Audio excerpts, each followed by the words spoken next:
रामायण हमें बताती है कि हमारे दिन भर के कार्यों का उद्देश्य केवल ईश्वर की प्रसन्नता होना चाहिए। पूज्य संत डॉक्टर विवेकनिष्ठ स्वामी जी, कुक्षी से नरेंद्र सिरवी की खास रिपोर्ट। संगीतमय श्री रामचरितमानस कथा के तीसरे दिन BAPS श्री स्वामी नारायण मंदिर कापसी फाटा श्री में कथा वक्ता डॉक्टर विवेकनिष्ठ स्वामी जी ने भगवान राम के वनवास जाने के बाद घर लौटे भरत जी के मन की पीड़ा का वर्णन करते हुए बतलाया कि भरत जी रोते हुए भारी मन से कहते हैं कि मेरा मन हो रहा है कि मैं ऐसी कुल घातिनी एवं पिताजी के साथ छल करने वाली माँ का वध कर दूं, लेकिन मेरे इस कार्य से बड़े भाई प्रभु श्री राम दुखी होंगे, इसीलिए मैं ये कार्य नहीं कर सकता हूँ। ये प्रसंग हमें जीवन में ये शिक्षा देता है कि हमें सदैव ऐसे कार्य करने चाहिए जिससे ईश्वर की प्रसन्नता हो। अगर हर व्यापारी अपने ग्राहक में ईश्वर को देखे, उसे प्रसन्न करने की कोशिश करे तो बेईमानी और मिलावटखोरी बंद हो जाए।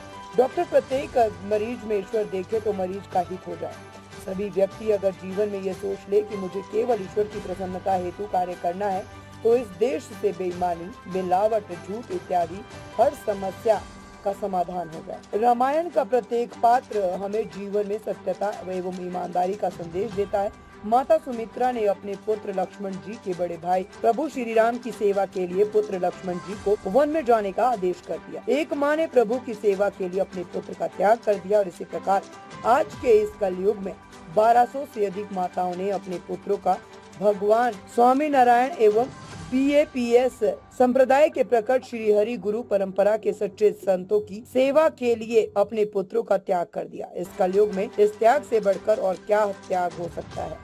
माता सीता ने अपने पतिव्रत धर्म के पालन के लिए राजमहल, सुख, वैभव सब त्याग दिया, अपने पति के साथ वन चली। आदर्श पत्नी का उदाहरण है कि चाहे वो जिस भी परिस्थिति में हो, सदैव अपने पति के साथ निभाना चाहिए। माता कौशल्या ने भी अपने पुत्र राम जी को पिता की आज्ञा पालन करने के लिए सहर्ष माथे पर तिलक लगाकर वन में वनवास के लिए जाने के लिए भेज दिया, जिससे ये संदेश दिया कि पुत्रों को सदैव अपने पिता की आज्ञा में रहना चाहिए और पत्नी को सदैव अपने पति की आज्ञा पूर्ण करने में सहयोग करना चाहिए। वन विचरण में मारीच एवं रावण छल कपट का प्रपंच रचा, उसमें आकर माता सीता ने प्रभु श्री राम को स्वर्ण मृग लाने के लिए भेजा।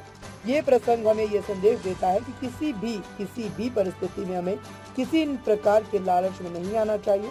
मदद को जाते भाई लक्ष्मण ने जो लक्ष्मण रेखा खींची, अगर वह लक्ष्मण रेखा माता सीता नहीं लांघी होती तो ये घटना नहीं घटित होती। इससे हमें ये संदेश मिलता है कि नारी जब तक अपनी लक्ष्मण रेखा में रहेगी वह सुरक्षित रहेगी। जब तक लक्ष्मण रेखा लांघी जाएगी तब तक ऐसी विषम परिस्थितियों का सामना करना पड़ेगा। जय स्वामी नारायण।